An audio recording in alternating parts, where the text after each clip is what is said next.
I'm starting, I was going to say. Well, hello, everyone. Thank you for coming. We're going to start now. I'd like to welcome you to this information session about the Dawson Lagoon site exploration. I am Charlotte Luscombe. I work for Hwëch'in, and we are going to spend some time today kind of talking about finding a location for the Sewage Lagoon, talking a little bit about the working group, and then we'll move on into some discussion. So thank you all for coming. And we are recording, so if you're watching this like after the fact, hopefully you can hear me okay. And yeah, we'll be putting hopefully this up on the website shortly. Okay, I'm going to pass it over to Dave. Okay, so I'm Dave Henderson. I'm the CAO for the City of Dawson, and you'll hear some repetitive comments today because we're describing different things from different perspectives as we approach it, but it's very much an overview of the process, sure. And then we're really looking for questions when we're done. So, but to start off, in 2022, there was a working group formed between Hwëch'in, the Government of the Yukon, and the City of Dawson because the current wastewater facility is running into troubles ever since it was built in 2012 and how it treats wastewater, and it's at its capacity. So we're only 12 years out, roughly 10 to 12 years out, and it's at its capacity because the City of Dawson is growing at an exceptionally fast rate and is projected to grow at a relatively fast rate for the next 20 years. So capacity problems, operational problems, and the wastewater treatment is a responsibility of the municipality. So the City of Dawson is responsible for the operating cost of wastewater generally and has a legislative responsibility. Hwëch'in is clearly the largest landowner in the municipality and has the traditional territory of the Hwëch'in and has a whole range of interests that makes it very important to them. And the Yukon government is the primary funding agency for a wastewater treatment plant and for the engineering support for us to get it up and running and operational and looking into it. So thus the three entities formed the working group to try and find a replacement and a viable replacement for the existing structure. So, and I think, I'm not sure, Charlotte, you didn't quite introduce everybody, but at the end we have Ben Campbell, who is the project manager with Yukon Government. Farzad, who is our planning manager at the City of Yukon. Jonathan is the public works manager for the City of Dawson. And Charlotte, you already introduced yourself. So the schedule, pretty straightforward. I'm going to touch on the history and current wastewater situation. I'm going to touch on the key interests of those three parties that make up the working group and answer the classic question of what is a lagoon and the criteria for a good lagoon site using maps and overlays and how we eliminated different spots and what is happening next. So we're looking for questions. This is a description of the process to date. We expect this to be a very long process. Lots of work left to do. So, Ben? Well, I'll hit it up. Just to give everybody a little bit of background about what got us here to this point. Carl and Brent were living it in real time, but for those who weren't, in 2000, the Department of Fisheries and Oceans charged Dawson City with contravening the Fisheries Act, and we pled guilty because indeed we were releasing raw sewage into the Yukon River.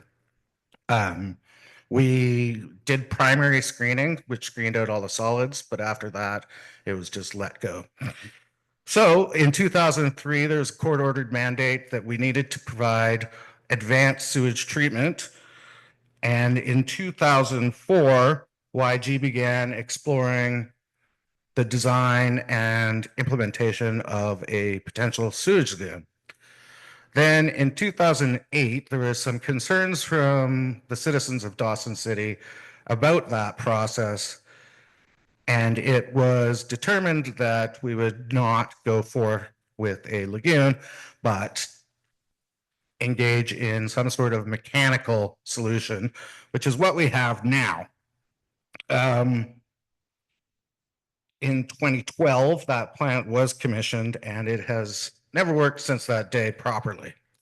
In 2015, YG took over and began operating that facility themselves with the economic support of Dawson City.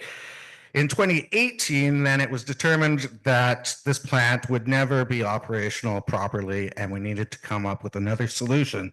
So in 2019, YG began again exploring options to develop a new sewage treatment facility. In 2022, a working group was formed, and this is where we are now. The working group consisting of Trondheim, Hwëch'in, the City of Dawson, and YG to hopefully come up with a viable solution. The most viable solution that we have found so far within the working group is a sewage lagoon. So the current wastewater situation, just so everyone's aware, as I said, it's never worked effectively, perfectly. 95% of the time it works, about 5% of the time we fail the parameters and we are in contravenance of the Fisheries Act.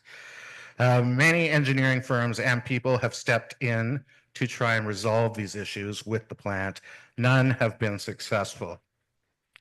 This plant itself that we have now is extremely complex, has a lot of moving parts. The infrastructure within it is extremely complicated. It takes a high level of understanding to operate it. It's hard to find operators. It's hard to find parts. When we do find parts, it takes weeks to receive them. Because of where we live and how our economy functions, our sewage changes dramatically from winter to summer, and the plant has a lot of problems dealing with those dramatic changes. As Dave alluded to, we have reached capacity for what that plant can actually treat. We have reached the threshold and we are continuing to grow. We are required and need some new solution. And that is where we are. So the key interests, obviously, of Dawson City to maintain a healthy tax base or payment schedule for our citizens, to keep operations and maintenance at a minimum, to have a simple, effective solution that we can navigate locally, to deal with the mining sector equitably and fairly, and ensure health and safety and heritage concerns from TH are properly addressed. Take it away, Charlotte. So I'm going to talk a little bit about kind of Trondheim Hwëch'in's interest in this project. So a key piece for Trondheim Hwëch'in has been the integrity of its settlement land. So some of the sites that we did look at before kind of shortlisting to the two that are in those booklets, one of them was actually adjacent to a parcel along the Klondike Highway that TH has been doing some significant planning work, and the adjacency there was just not acceptable. So that's one area that has been discounted, but that kind of goes for all settlement land within the Klondike Valley and in the municipality. Maintaining TH's integrity and sovereignty over that settlement land has been really important to us as members of this working group. The environmental impacts of any kind of proposed solution and the location has to be really key.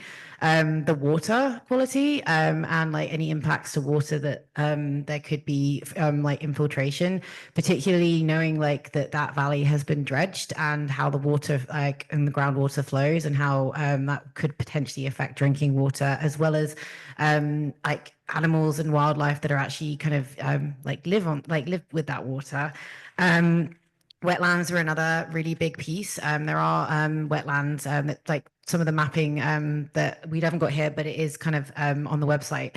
TH has actually commissioned wetlands mapping, and that was data that was used as part of kind of the location piece and making sure that any location is avoiding wetlands that are undisturbed. And then also fish and wildlife. So thinking about those key areas that wildlife are using, both kind of based on like scientific data, but also like knowledge and anecdotal data from citizens and residents who live in the area. There's a lot of this is TH's traditional territory, and so kind of all of this area has been used by citizens for millennia. So any location that is could impact on TH's use or TH's kind of history or attachment or to an area is really important, and I'll talk a little bit about that later when we look at the maps. And then also a really important piece is like planning for a location that's going to actually be safe for future generations and for the present generation. So we are making sure that whatever solution that we come up with is actually not going to have any detrimental harm to the people and the animals and every living thing that lives in this valley and that could be affected by this project. Yeah, I will pass it over now to Ben, who's going to talk to us about what a lagoon is. Thank you. So what is a lagoon? And at the most basic, it is a large engineered pond to treat wastewater. It functions very similar to a compost heap that you would use for your own kind of kitchen waste. And it is the most common way of treating wastewater in the north. It is kind of a proven, reliable, cost-effective, robust way of treating wastewater. It's not glamorous, but it is effective. One of the main complexities or difficulties with a lagoon is the size of land that is required for building it. Almost any municipality anywhere in the world would prefer to treat water with a lagoon than anything else, but most of them can't because they don't have adequate space. The options here that I'm showing, Faro and Haines Junction, you can see in the Faro Lagoon there are multiple cells. So the waste stream comes into one of the cells to start with, and that would be an anaerobic cell where the majority of the solids will drop out. It then can move into subsequent cells and into a final settling pond, which would then, from that pond in these circumstances, it discharges into the river. And these ponds, in these instances, collect the water over the course of the year and then would discharge the following summer or 2 summers after, that kind of thing. In the Haines Junction one, you can see multiple very large ponds. They're a couple of 100 meters long by maybe 50 meters wide. So they are large, but they are oversized for what Haines Junction needs. The Haines Junction Lagoon was built about 45 years ago and is still doing very well, not really having any problems. So it could be lasting easily another 25 years. You know, those are the kind of timelines that a lagoon can function for without a problem. And one of the other things to note is that these examples these have clay liners, but probably in the Dawson area, we'd be suggesting a man-made liner, a plastic liner that would ensure that the water is kept and it doesn't leak out into the groundwater table until it's intentionally discharged. Then what is an infiltration gallery? Those previous lagoons that I was showing in Faro and Haines Junction, they discharge into the river. That means that they need to collect the water all year and then hold the water all year and then eventually discharge the next summer. That then means that you need a much larger lagoon. So we are looking at building an infiltration gallery, which would mean that we can discharge all year round. And the infiltration gallery is completely analogous to a residential septic field. It's a row of underground perforated pipes that allows the water to soak away. And the fact that we can then mean that we're soaking the water away all year round, that means that the lagoon doesn't need to be as big. And the fact that we are also then discharging into the ground, not into the river, means that that's one further layer of protection to mean that we have extra confidence that the wastewater coming from the lagoon is not going to damage any of the downstream wells, etc. I think that, yep. And then the technical criteria from the working group. So the previous members have described these to some extent, and these are the criteria that we are now mapping and putting onto the maps using overlays of different kind of grayscale to highlight the areas that we cannot build on for this reason, that reason, the other reason. So you can see the O&M cost and land ownership. We obviously can't build on land that is not available to us. The geophysical hazards, making sure that it's going to last in that location. It's not going to get flooded out or get a landslip land on it. The environmental impact, making sure that we're staying away from sensitive ecosystem areas. The heritage mining claims, making sure that we're minimizing the impact on any of the mining claims that are there. official community plan and the zoning bylaws, obviously working within what the city is already planning to do, and then water quality and safety considerations, ensuring that the location of the lagoon is going to function well for now going forward. So all of these layers are then put on this map visualization, and you can see on this map, Dawson downtown is in this area up here. You've got the Yukon River through here, the Klondike River coming through here, and then the highway you can just make out going through there, and Bonanza Creek Road is there. So the first layer is land ownership. Yep, so I'm going to talk a little bit about land ownership. When we talk about land ownership, we are talking about titled property as well as settlement land. So all of these dark areas are either, I mean, this is C3 and C42, there's R20 there. And then within here, these are all kind of the titled properties that are privately owned by residents. And so any of these areas are off limits and any location has to be on existing public land that's kind of under the purview of Yukon government. One thing to note is that like some of these areas also will require a setback requirement just because of the current use. So this is industrial here, so the setback is smaller, but up here there is a residential plan subdivision, and one of the reasons that this area was discounted is because of the adjacency to TH's planned subdivision.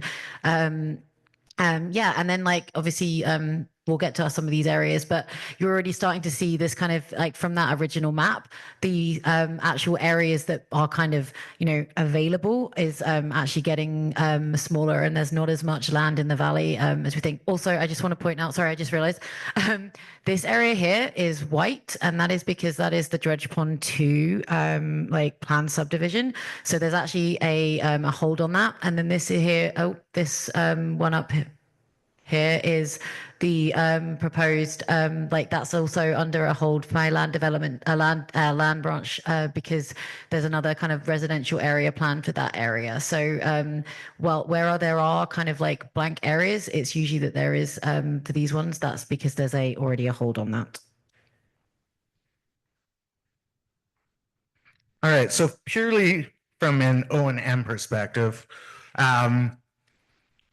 it's all about pumping and temperature. So the colder the water is, the more expensive it is to treat.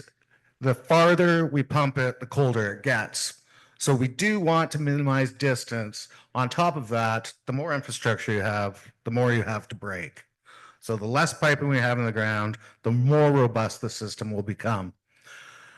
On top of that, you can see the black falling to gray, and you can see that that follows the topography.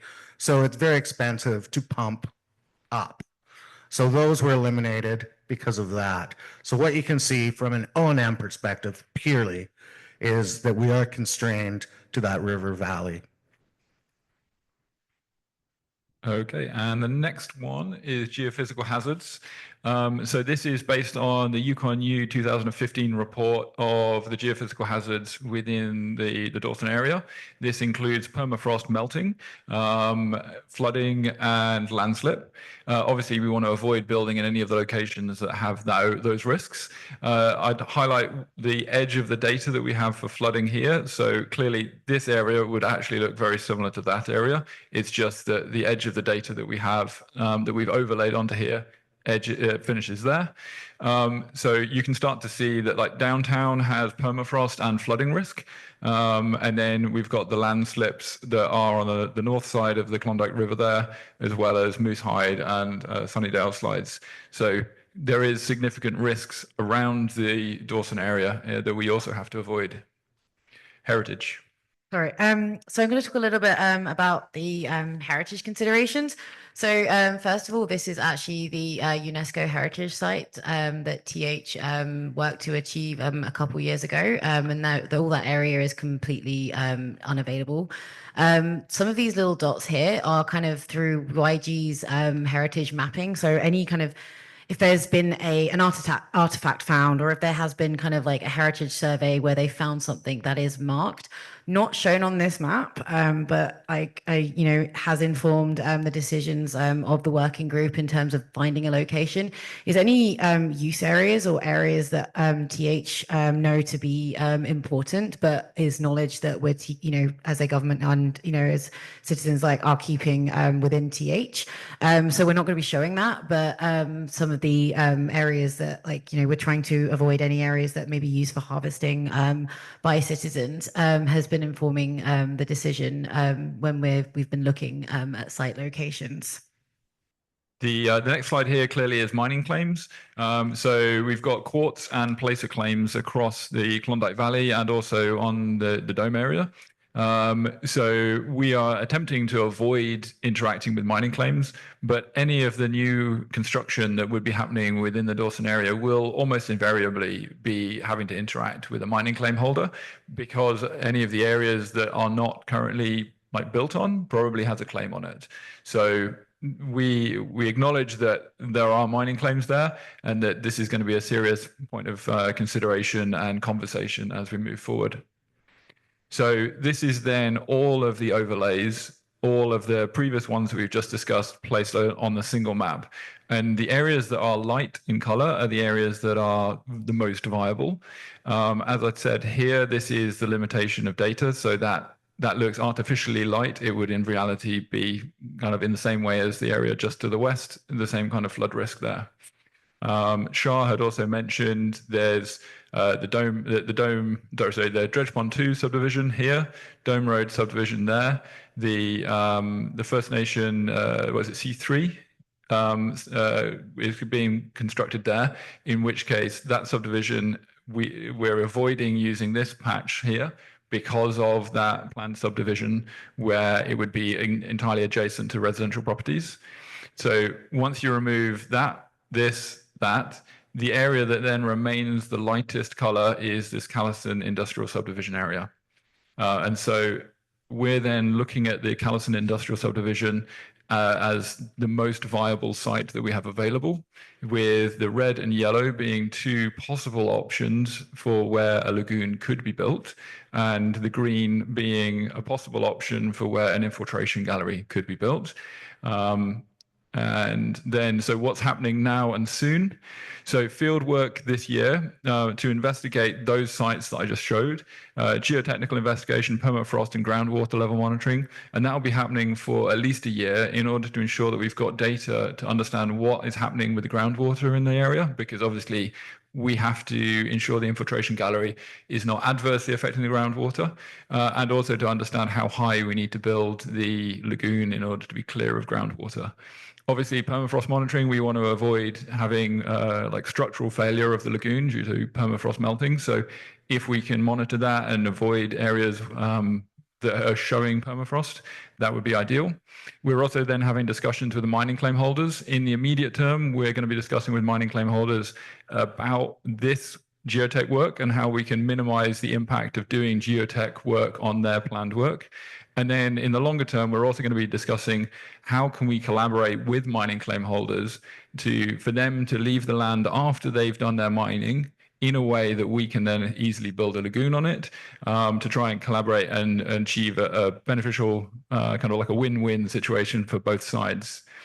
So once we've collected all of this information, then a decision will be made by the joint leadership of the city, TH and YG, as to the next step with this project, which will hopefully be one of those locations would then be identified as viable for further detailed design and that kind of thing. So that's the full presentation. So we're pleased to receive questions now. Just one thing on the questions. I know it's a little bit, we can either walk over to you with a mic, but just because we're trying to record, just the presentation, if you could use the little mics on your table, or one of us can walk over to you and with a mic. So, yeah. But Carl, I know you had a question, so I'm gonna. Thank you very much. Yeah, I was here earlier and I'm still here.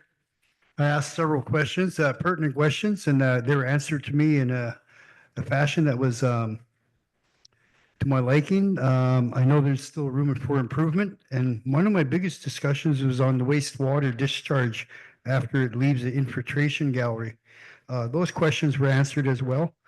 I have one more question I would like to answer, or I'd like to ask, I should say. And that you mentioned mining claims and compensation dollars and miners. I know in the past, one of the miners that has some of the mining claims where one of these areas was proposed. I believe he was in discussions with the government as well as the city and was willing to give that site for a lagoon. But in what he wanted was he wanted to work with the city with cost.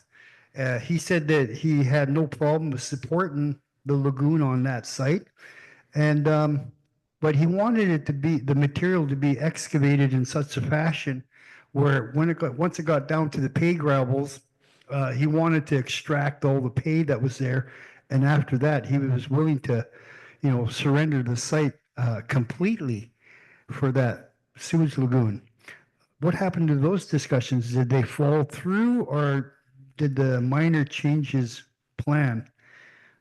The other question I would like to ask is wherever they do propose and finally agree upon the filtration site gallery, is there going to be fencing and a gate around that area?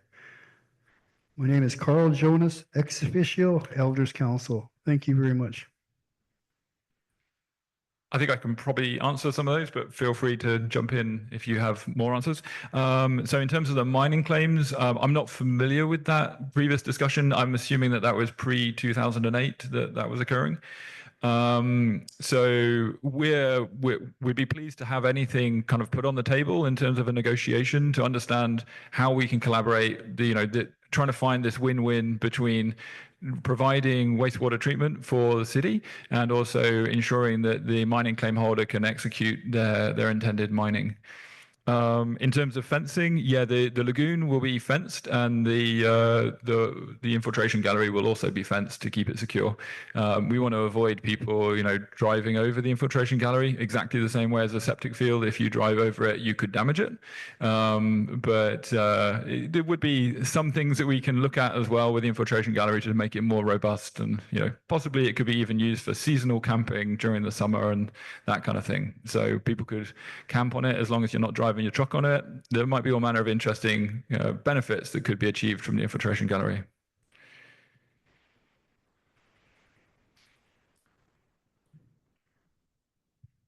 Thank you very much for clarification, Ben. Yeah, the discussion with the miner on the site, one of the sites, I believe that discussion was last year. And I'm pretty sure that the miner would possibly still entertain the same discussion. So yeah, I was just wondering, maybe Dave might know a little bit more about that than the rest of you.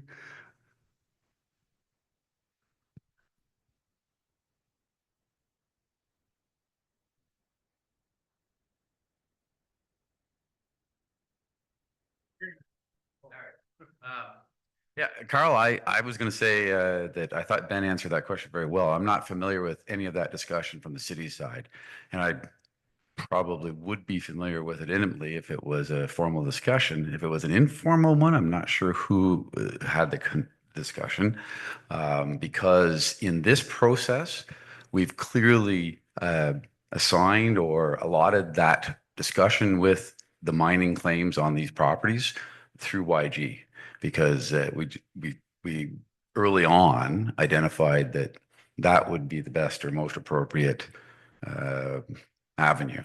So I think that's all we can add on it, that unless it was an informal discussion, but we're not aware of that.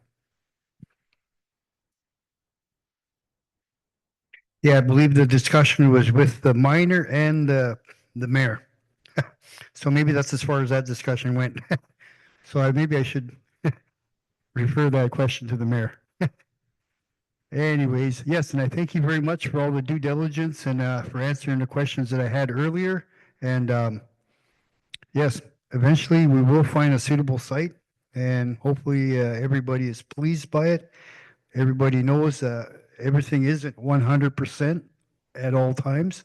there are going to be some hiccups and there are going to be some obstacles to overcome.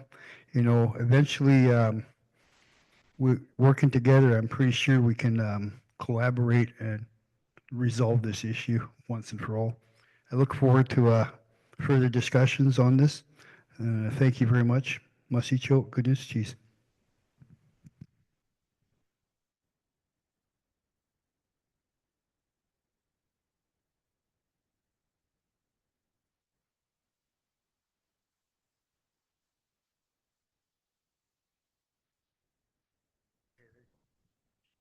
Hello. I was just wondering if the geotechnical studies and everything kind of goes well through the year, what sort of timeline, roughly ballpark, are we talking about for, you know, groundwork to start or even it being completed? Yeah, I can jump on that question. So once we've collected the geotechnical information and everything else, then we would hopefully present it for a decision in a couple of years. That's the kind of timeline for a decision to be made. The outcome of some of the discussions may be that we have to wait for 5 years or so to allow a mining claim holder to complete their planned work. There may be other things like that. It may be that if the permafrost is too much of a problem, we need to clear the ground in order to allow sunlight to melt the permafrost because vegetation prevents permafrost melting. All manner of things like that. So realistically, we're talking in the period of 5 to 10 years. That's the kind of realistic timeline for construction. Okay, thank you. The other piece, I just want to clarify as well, like Ben said, like we're going to be presenting this for a decision. That decision is going to be taken by City of Dawson Council, Hwëch'in Council, and then obviously YG, it would be like the minister, I guess, of your department. The kind of approach that we've taken that's like thus far is that any site, any kind of moving forward at decision points has to be made by consensus. So if one member of the working group is not satisfied or is not confident with moving forward, then we don't move forward. It's kind of we have to return back and actually work together in consensus. So I think an example of that is that site A, there was not consensus on that first site, but with all three parties, and so that site was discounted. Is there a site C, D, and E if these ones don't work out? Okay, so site B is the yellow. Site B is site C is the red one. So there were 3 sites that were kind of shortlisted out of about 20 originally. And in terms of what happens after that, I'm going to defer to Ben. Well, yeah, it starts getting very tricky then, to put it lightly. These are the sites that are most viable with all of the information that we have currently. If we get new information, you know, from the geotech that shows that we simply, I mean, geotech will never show that you can't build there. It just shows that it will be incredibly expensive to build there, something like that. Then we would start considering other things. But with all the information that we have currently, these are the most viable sites. And we have looked at all manner of other options, like some crazy idea options of like, what would it look like to pump it to the backside of the dome and make some lagoons on the backside of the dome? What would that look like from a maintenance cost? And then we were just discussing like, what would it look like if we were pumping it a long way up the highway? And all of the other options that we can think of all of that, none of those are as good as what we're suggesting currently. So we're trying to make progress with what we see as the most viable given the current information. Understood. Thank you.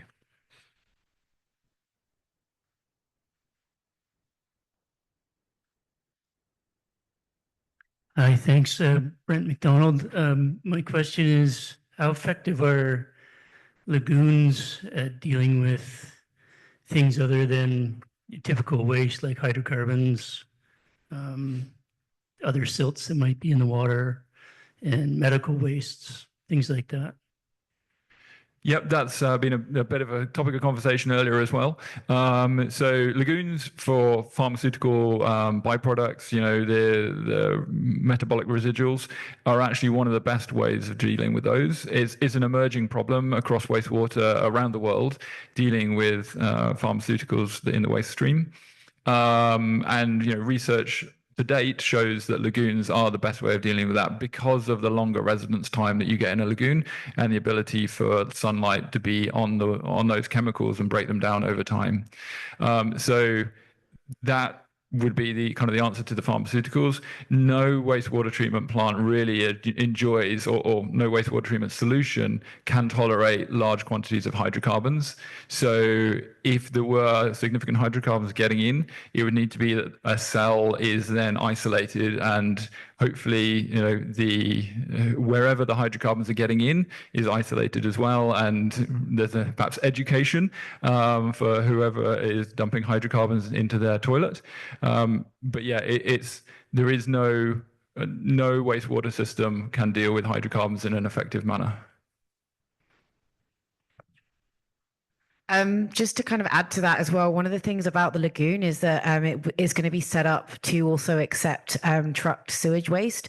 So at the moment, the city wastewater treatment plant, the sludge is actually taken to Quigley, but all other kind of septic systems and other waste is actually taken to the Dempster pit, which is not a lagoon. It's not actually treating the sewage, and so this new lagoon will actually accept that sewage, and it will have a receiving station. So anything that is in that trucked waste will be tested before it's actually released into the lagoon, because if there is anything that's contaminated in that trucked waste, it will be picked up immediately. Anything that's in, obviously, if somebody's pouring oil down their toilet, that will hopefully be picked up, and there will be measures taken.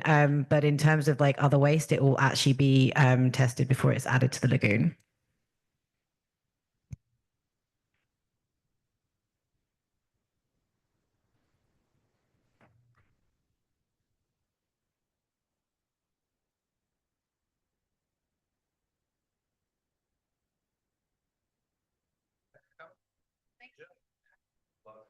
Yeah, there's lots of food. Please take food.